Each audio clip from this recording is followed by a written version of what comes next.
Ahora mismo, algo enorme se está moviendo en la oscuridad y no tenemos ni idea de cómo es la mayoría de esas criaturas. El océano profundo sigue siendo el ambiente menos explorado de nuestro planeta, pero lo poco que hemos logrado descubrir no deja de sorprendernos. Medusas de melena de león, más anchas que un camión de pasajeros, pulpos de 7 brazos moviéndose silenciosamente entre las tinieblas, calamares antárticos tan pesados que podrían anclar una lancha, un tiburón que ya era viejo cuando civilizaciones enteras nacían y morían sobre la superficie del agua. Los científicos llaman a todo esto gigantismo de aguas profundas, pero ese nombre apenas te prepara para lo que realmente significa.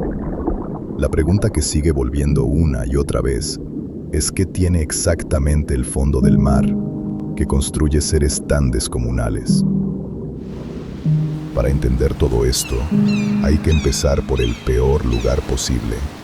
A casi 2000 metros bajo el hielo del Ártico, en agua que ronda el punto de congelación y ejerce una presión que la mayoría de los materiales no podrían resistir, algo del tamaño de un vehículo pequeño se desplaza en total silencio. El tiburón de Groenlandia, 7 metros de largo, 1400 kilogramos, sobreviviendo en condiciones que deberían hacer imposible sostener una criatura de ese tamaño. Lo que lo mantiene vivo es un compromiso casi total con la quietud. Pertenece a la familia de los tiburones dormilones, y ese nombre no es casualidad. Se mueve a menos de 1,5 kilómetros por hora, y no necesita más que eso. Su metabolismo funciona tan lentamente que compararlo con el de otros grandes depredadores pierde sentido casi de inmediato. En lugar de cazar activamente, se posiciona en la oscuridad y espera. Las carcasas de ballenas se hunden desde arriba, y el tiburón está ahí cuando llegan. Una hembra examinada por investigadores tenía 136 kilogramos de comida en su interior. Esa quietud extrema produjo algo que la comunidad científica tardó años en aceptar. Los tiburones de Groenlandia no solo viven mucho tiempo, viven siglos. Las dataciones con radiocarbono confirmaron individuos de casi 400 años, lo que significa que hay tiburones nadando hoy que ya existían antes del gran incendio de Londres, antes de que el Mayflower cruzara el Atlántico. Los preceden a todos. El costo de esa longevidad es bastante oscuro. Un crustáceo parásito se adhiere a las córneas y consume el tejido hasta que el ojo desaparece por completo. La mayoría de los tiburones de Groenlandia son completamente ciegos. Los parásitos cuelgan de los ojos destruidos, flotando en la corriente. El tiburón no reacciona. Antiguo, sin vista, moviéndose a un ritmo que apenas se percibe, navega en la oscuridad permanente guiado únicamente por la señal química lejana de algo que ya está muerto. Subir desde el abismo no trae ningún alivio. La zona mesopelágica se ubica entre las profundidades y la superficie, una franja donde la luz del sol intenta penetrar, pero termina rindiéndose. Lo que queda es un gris sin forma, suficientemente oscuro para parecer tinieblas, pero no tanto como para ofrecer refugio real. El desafío aquí no es el frío ni la presión, es la detección.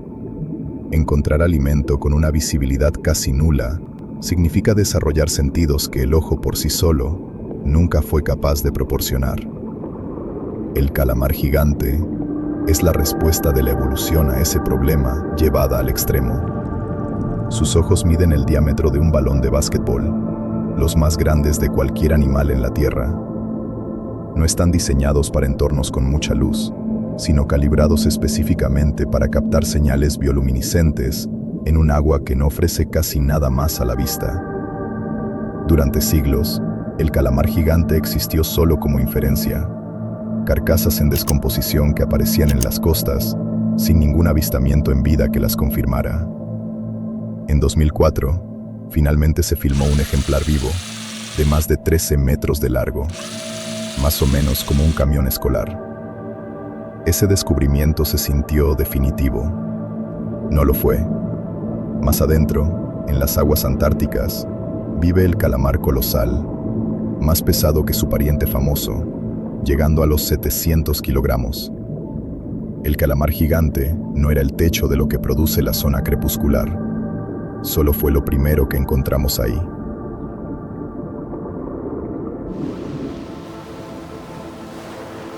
En la superficie, la oscuridad desaparece.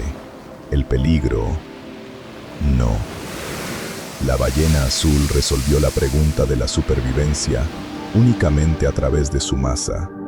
Con 190 toneladas, se volvió demasiado grande para ser cazada, y su cuerpo funciona menos como un organismo y más como un elemento disuasivo. Ningún otro animal en esta zona tiene esa opción. Para todos los demás, el agua iluminada es una competencia permanente que no hace pausas. Los peces espada alcanzan 110 kilómetros por hora. El atún de aleta azul está construido a nivel anatómico para un solo propósito: moverse por el agua de forma violenta y eficiente. El pez volador ni siquiera puede comprometerse con un solo medio, lanzándose sobre la superficie no por instinto, sino porque quedarse en el agua el tiempo suficiente hace que la muerte sea casi inevitable. Cada rasgo de cada animal en esta zona es una respuesta directa a algo que quiere consumirlo. El gran tiburón blanco opera de forma distinta a todos ellos. Su ventaja no es la velocidad, es el posicionamiento. Ascendiendo desde abajo, usa el ángulo del sol para cegar a cualquier cosa que mire hacia abajo, convirtiendo la visibilidad en un arma. Para cuando el ascenso se hace visible, el golpe ya está en movimiento. Lo que parece agua abierta, segura e iluminada es, para cada criatura que vive ahí, el techo de un recinto cerrado. La luz que define esta zona y la hace sentir llena de vida es exactamente la misma luz a través de la cual sube el depredador para alcanzarte. En el único lugar de la Tierra definido completamente por lo que puedes ver, lo que te mata sigue siendo lo que nunca viste venir.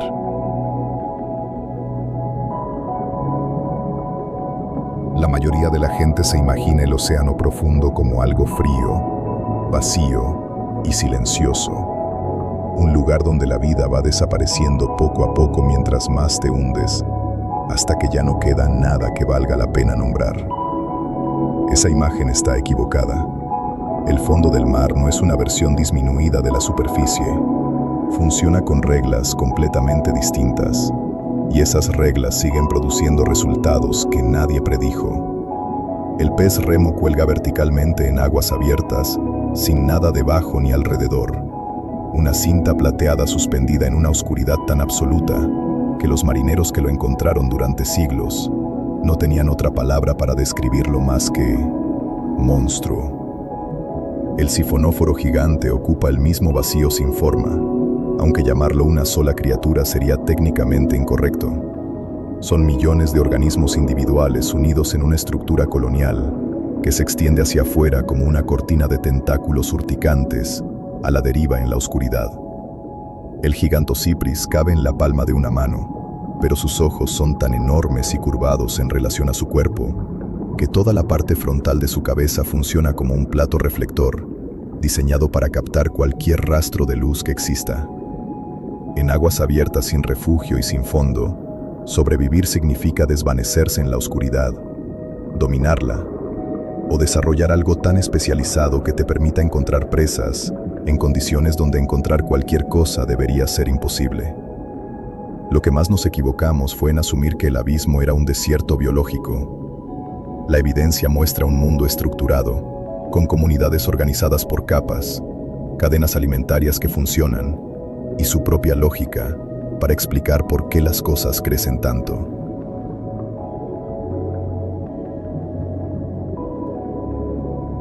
En el fondo marino, nada flota y nada persigue. La presión de toda la columna de agua cae desde arriba, la luz desapareció hace miles de metros y el sedimento se extiende plano en todas direcciones.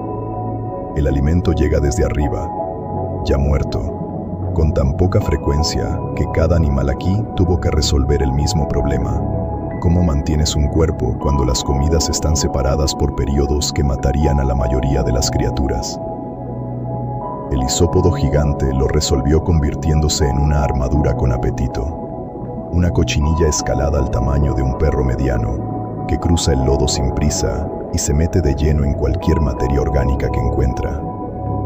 El cangrejo araña japonés se mueve entre la penumbra con una envergadura de patas de 4 metros, pareciendo menos un animal y más un andamio que aprendió a caminar. Los cerdos de mar se desplazan en grupos blandos e inflados, consumiendo el propio fondo del océano. El pez trípode se mantiene inmóvil sobre sus aletas extendidas durante semanas o meses, esperando que una corriente le traiga algo de comer. Esto no es un territorio de caza, es una sala de espera, y todo lo que vive ahí ha construido su biología alrededor del arte de esperar. Un ambiente con casi nada de comida, sin luz y sin calor, debería producir criaturas pequeñas. En cambio, sigue produciendo gigantes. Esa contradicción es exactamente en lo que nos seguíamos equivocando. La ley de Kleiber lo explica. Un cuerpo grande quema energía más lentamente por unidad de masa que uno pequeño. En un lugar donde las comidas llegan de forma impredecible, quemar más despacio no es una debilidad, es toda la estrategia. El calamar colosal pesa 500 kilogramos y quema aproximadamente 45 calorías al día.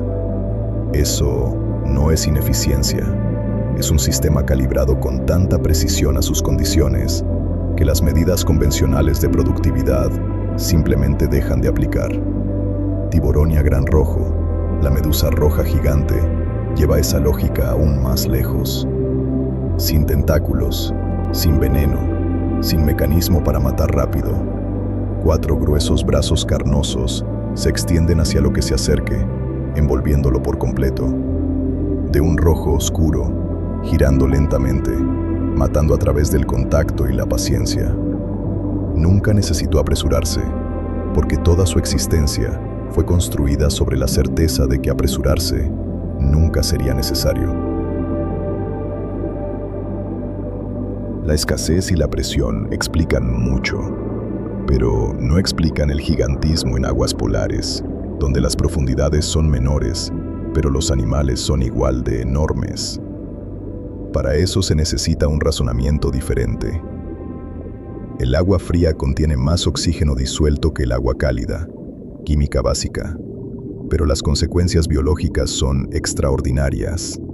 La regla de Bergman y la hipótesis de oxígeno y temperatura describen lo que sucede cuando el frío extremo se combina con una saturación extrema de oxígeno. El límite del tamaño corporal, normalmente determinado por el área de superficie disponible para absorber oxígeno, simplemente desaparece.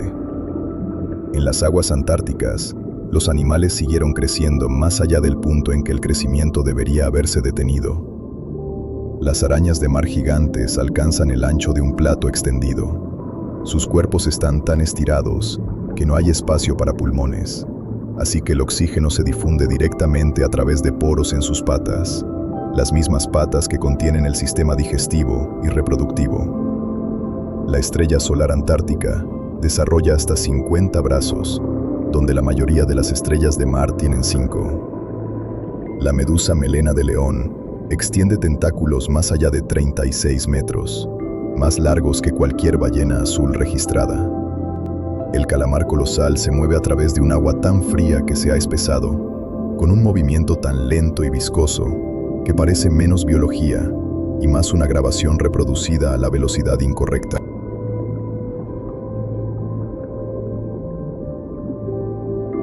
Aquí es donde todo lo que asumíamos sobre la fosa de las Marianas resulta haber sido una hipótesis de trabajo construida sobre casi ninguna evidencia directa, y la evidencia directa, cuando finalmente llegó, contradijo la mayor parte. La presión en la zona avisopelágica aumenta en una atmósfera por cada 10 metros de descenso. A 1000 metros de profundidad, equivale a tener un elefante parado sobre la uña del pulgar. Más abajo, ese número sigue subiendo hasta un punto que ya no se siente como una medición. Las estructuras duras se hacen pedazos. Los animales aquí reemplazaron los huesos con tejido blando saturado de agua, que la presión atraviesa en lugar de aplastar. La pigmentación cambió hacia el rojo oscuro y el negro absoluto, porque las longitudes de onda del rojo nunca llegan a estas profundidades, lo que hace que el color rojo sea funcionalmente invisible. El pez colmillo tiene dientes tan grandes que su boca permanece abierta permanentemente. La anguila tragona es principalmente una mandíbula, articulada lo suficientemente ancho como para engullir presas más grandes que su propio cuerpo. El pulpo dumbo flota a 7.000 metros sobre el sedimento, usando aletas en forma de orejas. El calamar Big Fin arrastra tentáculos de 8 metros, doblados en ángulos que sugieren articulaciones que ningún ser biológico debería tener, suspendido en una quietud que parece menos paciencia y más algo que acecha. Por debajo de los 6.000 metros, el fondo cae en trincheras, cortes angostos en la corteza terrestre, más profundos que la mayoría de las montañas son altas. En el fondo de la fosa de las Marianas, la presión alcanza 1.100 veces lo que existe en la superficie. Un casco de acero reforzado no sobreviviría al descenso. Las cámaras sí lo hicieron, y lo que regresaron revisó casi todo. El pez caracol de las Marianas vive a casi 8.000 metros, sin escamas, sin pigmento, y con un cuerpo más cercano en textura al gel que a la carne. El TMAO, una molécula que en español se llama trimetilamina N-óxido, satura sus tejidos y estabiliza las proteínas contra fuerzas que de otro modo las destruirían. Estos animales no han resistido la presión, la han absorbido químicamente hasta que la frontera entre el organismo y el entorno se vuelve casi imposible de ubicar. El alimento a esta profundidad es lo que cae desde arriba. La Aliceya gigantea, un anfípodo del tamaño de un cuyo, convierte esa materia caída en masa viva con una eficiencia extraordinaria. En el límite absoluto de lo que la biología puede sostener, los xenofiósforos se extienden por el fondo de la trinchera como estructuras planas unicelulares, absorbiendo metales pesados y toxinas directamente del sedimento. El fondo no está vacío, está ocupado y es productivo en sus propios términos. Nos equivocamos sobre la fosa de las Marianas. Nos equivocamos sobre lo que vive ahí, cuánto existe, qué tan organizado está y, lo más importante, qué tan protegido está de lo que pasa en la superficie. La nieve marina antes significaba partículas orgánicas descendiendo lentamente. Ahora trae microplásticos, acumulándose en animales que evolucionaron para procesar un océano donde el plástico nunca existió. Esa contaminación aparece en especies a profundidades donde ningún ser humano ha estado físicamente. Los océanos más cálidos contienen menos oxígeno. Para cada especie cuyo tamaño dependía de aguas frías y ricas en oxígeno, el calentamiento no crea estrés, simplemente elimina la condición que hizo posible su tamaño en primer lugar. Una araña de mar gigante no puede reducirse. Un calamar Big Fin no puede reorganizar las demandas de oxígeno de un cuerpo construido bajo suposiciones completamente diferentes. Millones de años de adaptación exitosa se convierten en una limitación sin salida evolutiva. Casi todas las grabaciones del fondo marino fueron filmadas en las últimas décadas. La tecnología que las hizo posibles surgió del mismo periodo industrial que ahora está alterando la química y la temperatura del océano.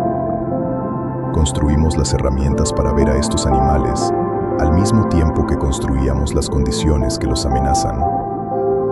El fondo recibe todo lo que la superficie manda hacia abajo. Lo que hace con lo que estamos mandando ahora es algo que apenas estamos empezando a medir, y las mediciones no son alentadoras. Nos equivocamos sobre lo que había allá abajo. Lo que hacemos con ese conocimiento es la pregunta que queda pendiente.